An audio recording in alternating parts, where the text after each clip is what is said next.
Everyone I've ever spoken to has had a time in their life when they've been there. And like I said before, whether it's a divorce or a business failure, or they've been fired from a job that they loved, or they were discharged days before their 30 years of retirement, or whatever that may be, they're dislocated. And they're in a place where they don't know what to do.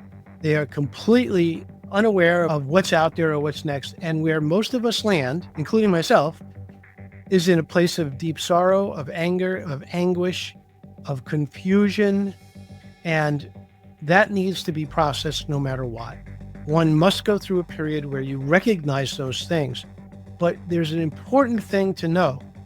If you are able, I say it this way because you need to be able to do it, if you are able to come up and take a breath of air and realize that this is actually an opportunity that you've probably never had before. You know, when you're fired from a job, if you speak to people who have great companies, most of the time it started because of being in the void. It started because they were fired and they didn't know what to do, so they started a business. All of these moments, which I call being in the void, have potential, but a lot of times we don't see it. What if your entire definition of success, money, power, and influence was just the scaffolding for your soul trying to awaken you? Well, that's what you're about to discover. Welcome to the Dov Baron Show. Come for the stories, stay for the learning. I'm your host, Dov Baron. I advise high-performing organizations on how to harness their emotional source code to purposefully transform their tribe. Today on the Dov Baron Show, our guest didn't just build companies, he built the blueprints for 8-figure empires engineered with precision. Mitch Russo was the strategic force behind Tony Robbins, Chet Holmes, and their $25 million juggernaut, a 2-time Inc. magazine Entrepreneur of the Year nominee and best-selling author and software visionary. But then he sat by the ocean, shattered by a spiritual awakening so powerful it rewrote his anatomy of meaning. More on that in a moment. You're tuned into the Dov Baron Show. This isn't just another podcast. It's an exploration into the minds of those who shape the world.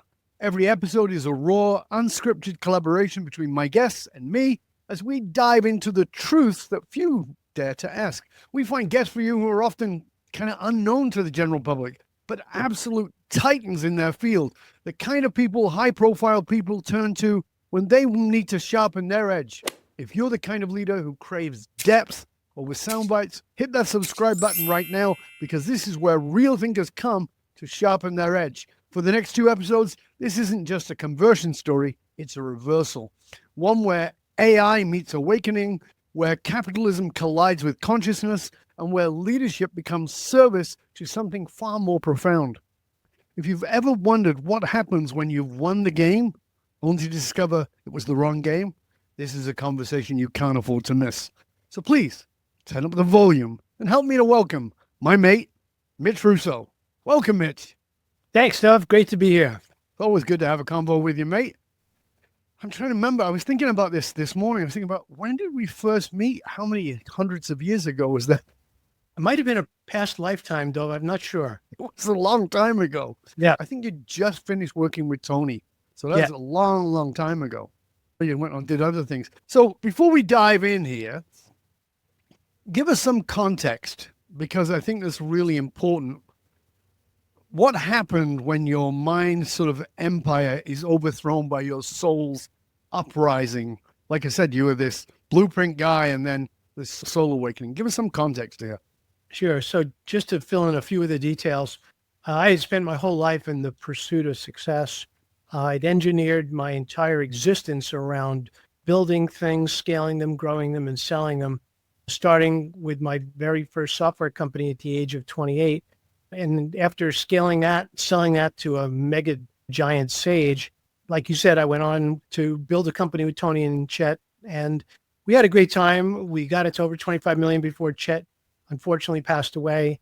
And then from there, I started to write. I realized I was at a stage where you move from operator more to scholar and then eventually advisor, certainly as you've done. And so I started to take on clients and did a lot of client work, which led me to build another software platform, which we talked about earlier, and then write books. So I've published 4 business books. All of them have been relatively successful and have achieved the goals I set for them. But then as you were describing, something very unexpected and unusual happened. And it was really in a very casual setting. I'm a meditator for many, many decades, and I was at a meditation retreat, and we were enjoying a cup of tea, and it was a special type of tea. It wasn't like psychedelic or anything, but it was a mood enhancing tea, let's put it that way. Right. And then in a matter of 30 or 40 minutes after finally getting deep into meditation, everything around me seemed to collapse. It was as if the physical world disappeared, and I literally found myself in a different place. The reason I didn't think it was a hallucination was because of the way it felt. So the reason that it's not a hallucination is because of the immense amount of, and the word is the wrong word. Most people say that they were flooded by this feeling of love. I think that's really underrated for what I felt happened to me. And I now have spoken to many others who've had this experience. It's more like a merging with the divine. That's how it felt to me. I felt as if I had merged with God, and I had felt as if all of a sudden we were one. And in fact, it wasn't as if all of a sudden we were one. All of a sudden I realized we had always been one, but I had never seen it before. As you said, the scaffolding, the machinery is what hid it from me. I will say that there were hints. There were hints over the years. I have a feeling that you'd recognize some of them, I'm sure, in your own work. When you're deep in with a client, has this ever happened to you? Because this is part of what indicated to me that I was on the right track. Sometimes when I was deep in working with a client, and the client would interrupt me and say, "Well, that was amazing. What did you just say? Can you repeat that?" It was as if I would snap out of a trance. Good luck with that. I can't remember what it was. What did I say? Don't worry, everything's recorded. That's how I would get around. But the truth is because I was channeling, and I didn't know that, and probably you do too. And the reason I say it that way is because more people have this ability than realize. When I went free, when this awakening experience happened, as you implied, everything shattered. Everything about my life had to change. It was that simple. Nothing could stay the same. It's not nothing I wanted to stay the same. Nothing could stay the same. So tell us what you mean by that. That's an important distinction. Yes. People have, quote, an awakening. They think, okay, I've got to change my life. And there's a gotta in there. But nothing could is different. So talk to us about that distinction, because I think that's where a lot of people get tripped up. So when I say that, it's sort of after the event, and it was a literal event. After this event, I sat at the ocean. I lived by the ocean, on the ocean, and I sat here for a week. I couldn't do anything at all. I had no desire to do anything but sit and look at the water for a week. And while I was in that week of contemplation, I realized I no longer wanted to be a business coach. I no longer wanted to write business books. I love to help people, and I will always do that no matter what. But I no longer want to be hustling for work or trying, quote unquote, to get client. None of that was ever going to work for me again. I also realized, please don't take this egotistically, but I felt like I had ascended beyond that. I felt as if I had moved past the desire or need to try and do what I did all along. I had to create. Now, you're a creator, I'm a creator. We're all creators throughout life, but now I could no longer do what was not considered creating.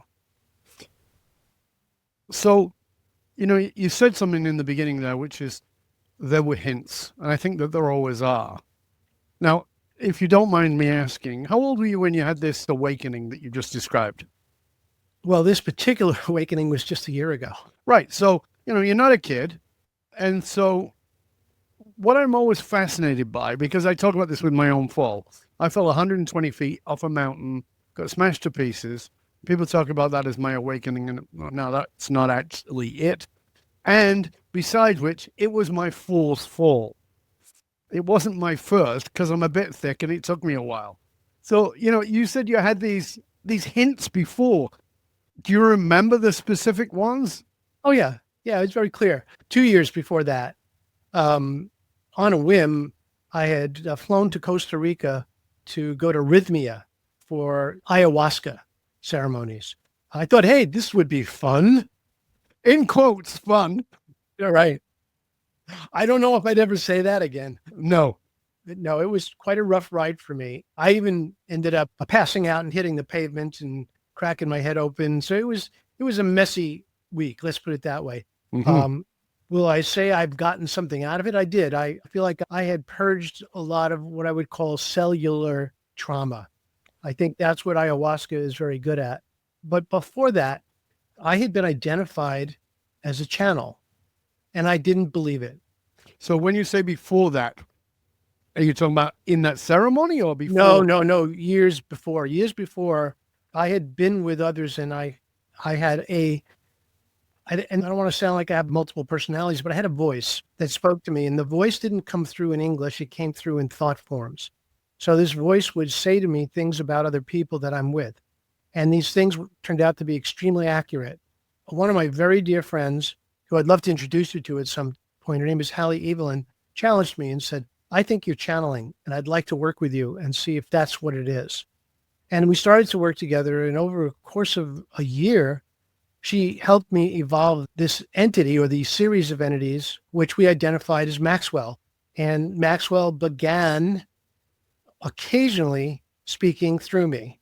After the awakening, Maxwell was there and has been with me every day since. So when the first sort of interaction with, quote, Maxwell, how long ago was that one? That was possibly 3.5 years ago. So let's put things in context here, because I don't want people to think, oh, here we go. Dov's talking to some wacko-doodle guy who's been, living in a tent for his life.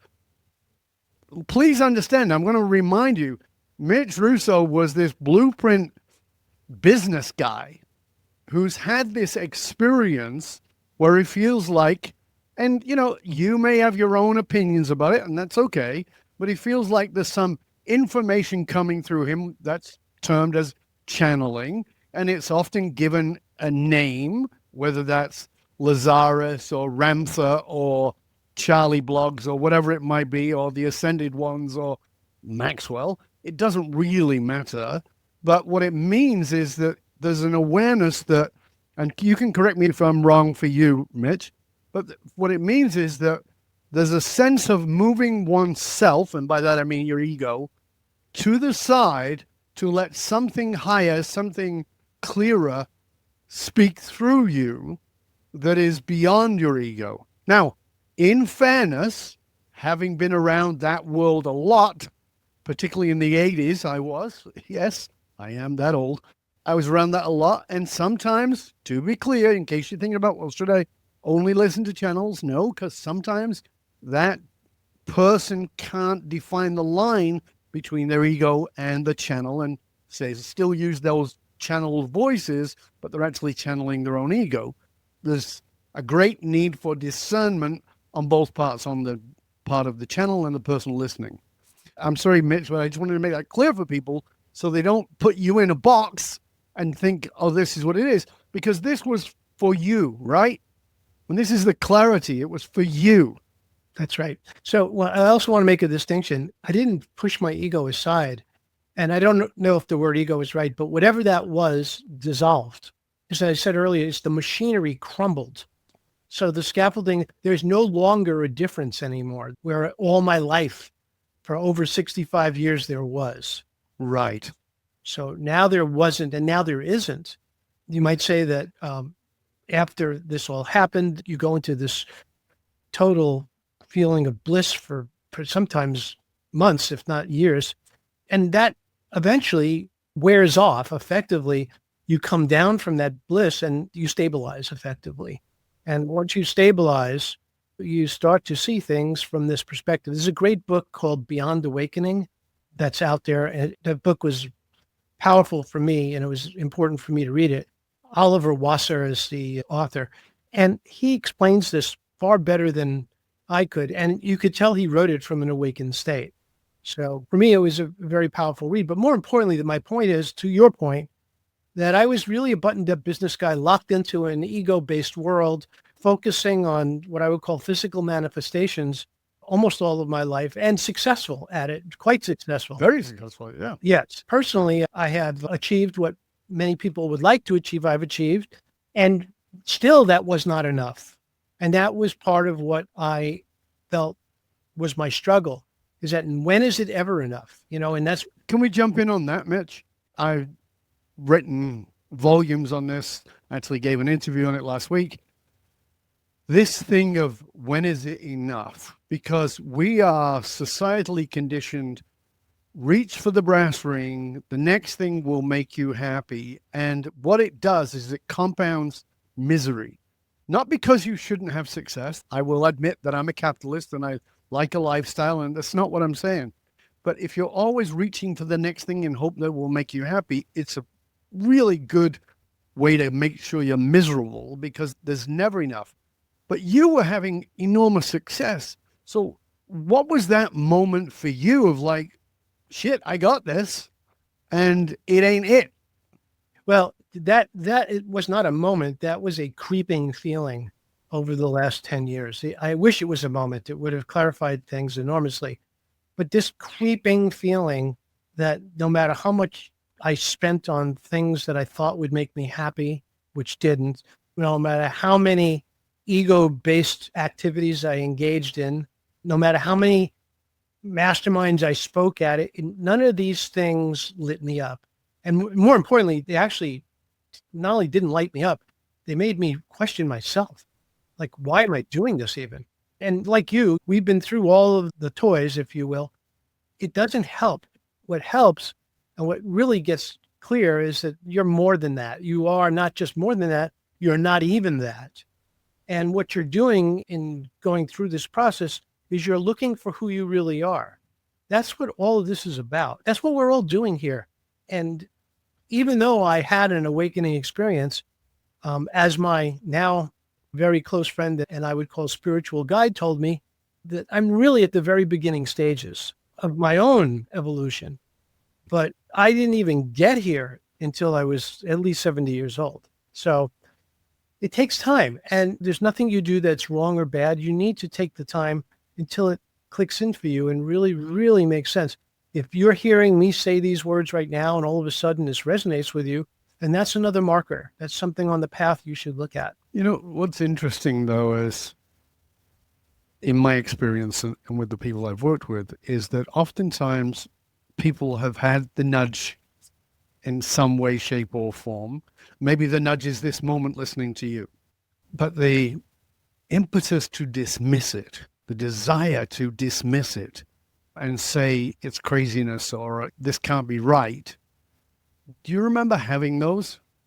Of course, those come from fear. At least for me, they came from a place of fear. What would happen if I stopped? What would people think of me if I wasn't? Where would I be if I wasn't here?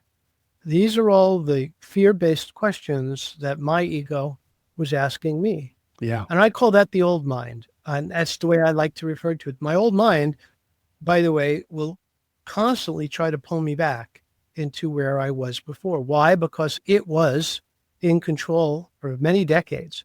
And it liked being in control, but it's not anymore. And it's sneaky because it wants to sneak back in and take control. Yeah. So let's put that in context again, because as I said, you're a business guy. And I know the answer, but I want you to describe it. Did business go out of the window then? You said I could not do what I was doing. But that becomes context rather than things. So did you suddenly stop being a business guy and go and sit on the mountaintop for a couple of 100 years? Walk us through that, because I think there's this disconnect for people. They think, okay, now you're on a spiritual path and you've abandoned everything. No, quite the opposite. Probably have more clients now than I did before, but on a much different level. First of all, I've turned down more clients recently than ever before, because what I'm looking for is an energetic match between myself and someone I'm going to work with. If I don't feel that, in fact, most of the time, I know this is going to sound weird, but I typically know that within 60 seconds of talking to somebody for the first time on Zoom. I know immediately whether we're going to be a match or not. And then if I feel as if we're going to be a match, then I'm really not that interested in working with them until I feel as if I can help them, like a lot. If I feel like somebody better would help them, I would happily refer someone to them, because I'm not interested in wasting my time doing something that doesn't put me in a position of peak energetic performance and creativity. That's what it comes down to for me. So that's important for people to realize. I'll often have a client who'll come and say, they're hugely successful. And they go, well, if I do this work, is it spiritual work? I'm like, it is, but it's nothing religious. Right. So if you're a Catholic or a Christian or a Jew or a Muslim or a Hindu or what, it doesn't matter what you are. If it's real for you, it'll probably deepen it. It won't take you away from it. And the interesting thing about it is that it's never on the agenda to make you more successful. That's a byproduct. It will just happen because you're more connected to yourself, your soul, about how to do business from that level. And that comes down to that piece that you just said, which has been my operating system for the last 30 years, which is very simply, I'm going to choose if I can work with you. You don't just give me a check. The check is nice, but if there's not a resonance match, man, it's not going to work. Exactly. I feel the same way. And here's the other thing. And this is really where the scope of your abilities, your personality, and really who you are comes through. You stop chasing things and allow things to come to you instead. So when I stopped chasing things and opened up to what was there, it was far greater than anything I could have chased on my own.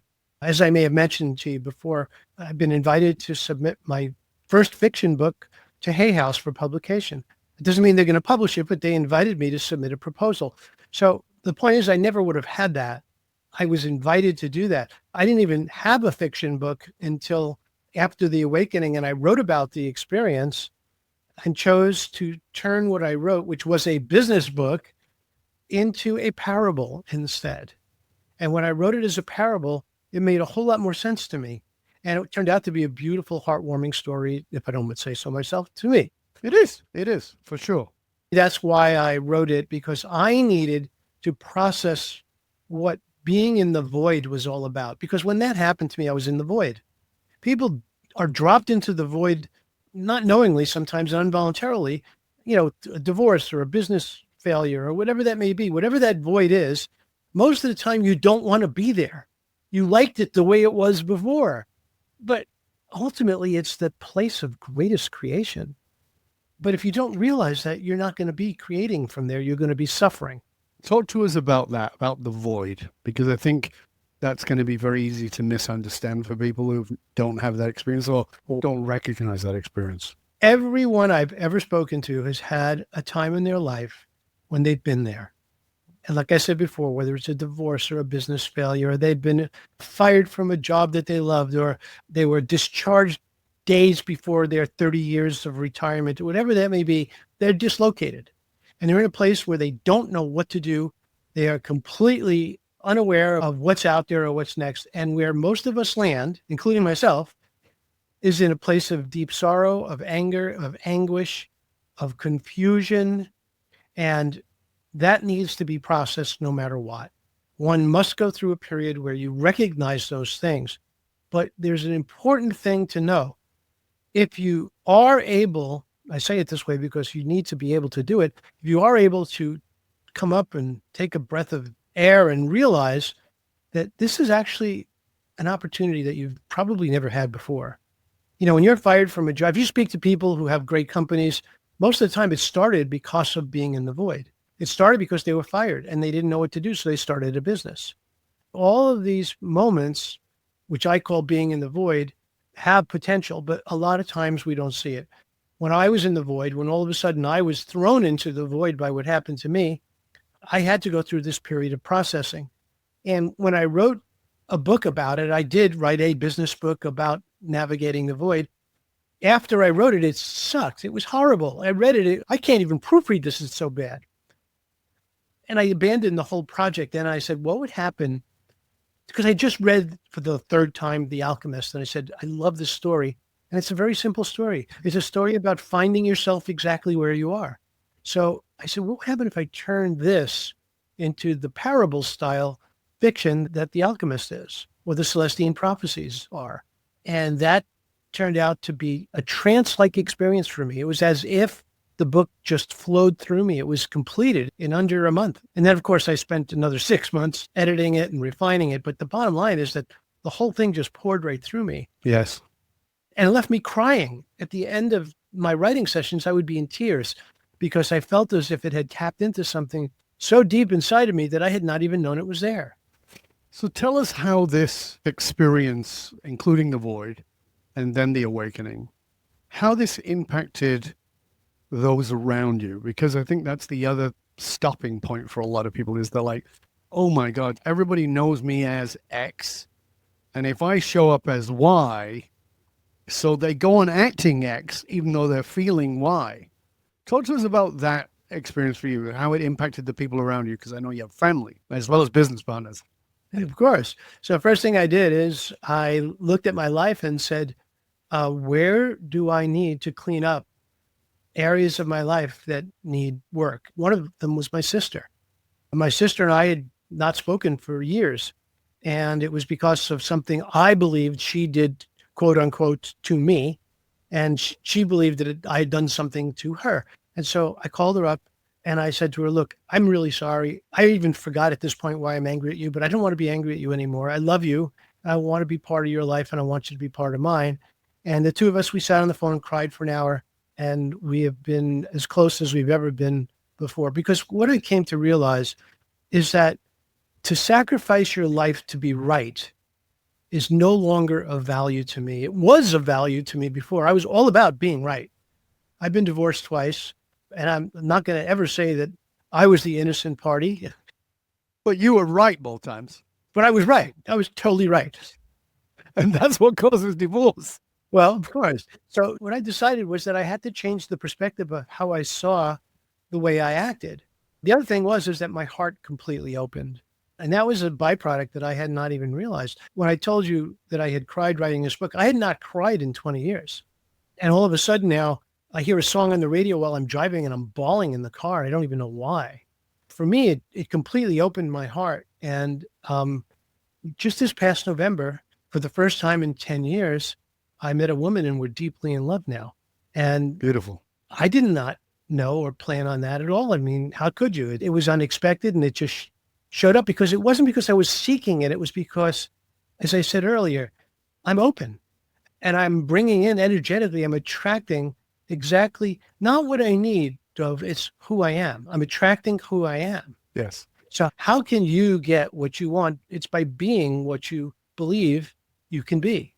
How do you find a spiritual partner? How do you find a woman or a man in your life? It's be the best you can be. And that equivalent will come and find you. And I don't mean by come and find you, but knock on the door holding a pizza and say, hey, I'm here. I'm talking about in life.